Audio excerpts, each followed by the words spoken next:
Hello friends, this video on semiconductors part 11 is brought to you by examfear.com. No more fear from exam. Please make sure that you have watched all the videos till part 10 before going ahead with part 11. Now let us talk about the reverse biasing of a PN junction. Now we will talk about reverse biasing on similar lines as we did for forward biasing. What happens in case of reverse biasing? In this case, we connect the negative terminal of the battery to the P side and positive terminal of the battery to the N side. So in this case, initially, the potential difference between P and N was V0. Now when external voltage V is applied, what happens to the barrier height? Earlier the barrier height was V0, now it becomes V0 plus V. That's because this negative will attract the holes which are present here. As a result, more and more holes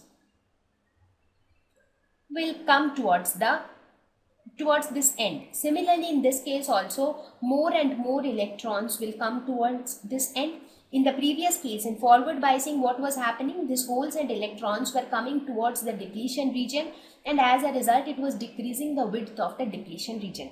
But in this case, the opposite will happen. As a result, the depletion region width will increase.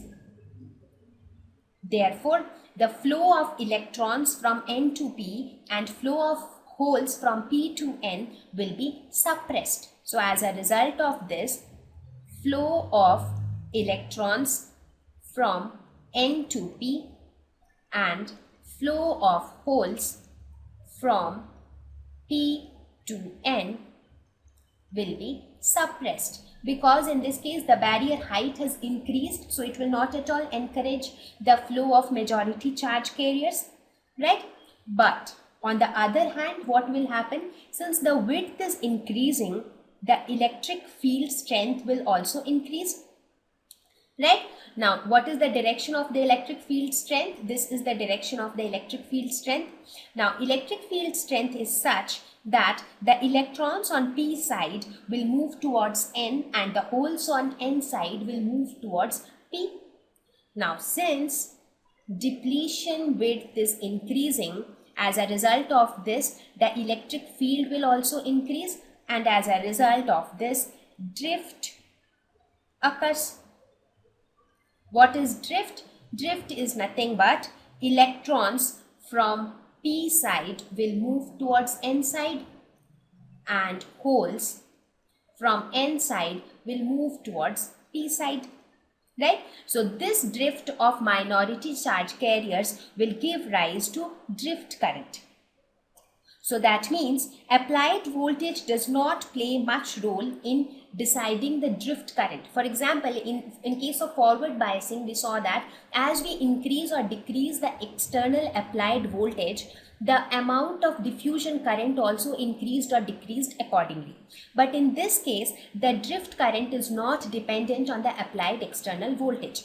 The drift current is because of the width of the depletion region. So the drift current here depends on the concentration of minority carriers, because more the number of minority carriers, more would be the drift current, because then more and more minority carriers will move across the junction.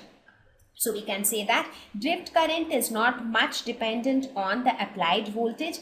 Instead, it is dependent more on the concentration of minority charge carriers.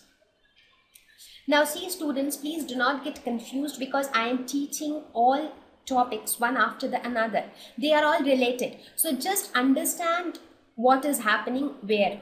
So till now, whatever we studied is about the P-type semiconductor and N-type semiconductor, which I'm sure is very clear to you now. Okay, what happens when we join a P-type and N-type semiconductor? A junction is formed in between. Now, just for a discussion, I'll raise this question.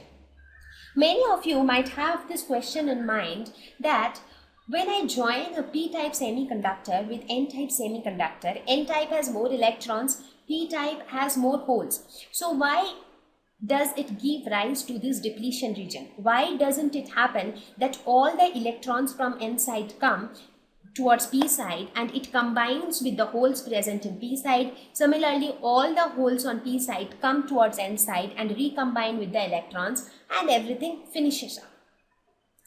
See, that is what we think it should happen, but in reality that does not happen. So in reality what happens? Due to the difference in concentration, diffusion of holes take place from p to n, diffusion of electrons take place from n to p. Some of them do recombine. It is not that none of them recombine. Some of the electrons which reach the p region, they recombine with holes, but it does not happen endlessly. Some of them do recombine, but in many of the cases the electron which moves, it leaves behind the positive immobile ion. Similarly, the negative immobile ions on the p side, and they will get collected over due course of time and they will form the depletion region. And this depletion region will then prevent the flow of majority charge carriers. So the depletion region and the barrier potential, they will gradually suppress the flow of majority charge carriers and they will encourage the drift of minority charge carriers.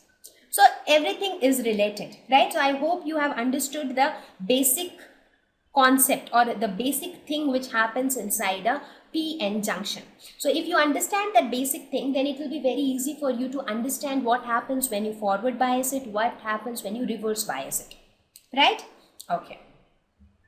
So under reverse biasing, no majority carriers flow across the junction, because in reverse biasing your barrier height increases, your depletion width increases, so there is no scope of majority carriers flowing across the junction. Minority carrier drift occurs across the junction. That is because the depletion width increases, therefore the strength of the electric field also increases. So total current in this case becomes hole drift current plus electron drift current. But now if you compare the total current in reverse biasing with the total current in forward biasing, what would you see? The total current in forward biasing is much larger as compared to the total current in reverse biasing, because diffusion current is huge, right? Because the number of majority charge carriers is huge. So the diffusion current is because of the flow of majority charge carriers. Therefore, diffusion current is very, very large when compared to the drift current. Drift current is a small amount of current because it deals with the number of minority charge carriers. So minority charge carriers are less, right? In p-type there are few electrons. Similarly in n-type there are few holes. So the number of carriers is very less in case of drift current. Therefore the total current is in reverse biasing is very less as compared to that of forward biasing. Thank you. Please visit examfear.com to watch free educational videos, try free online tests, get the best quality study materials, study from the best tutors and mentors, and much more. Thank you once again.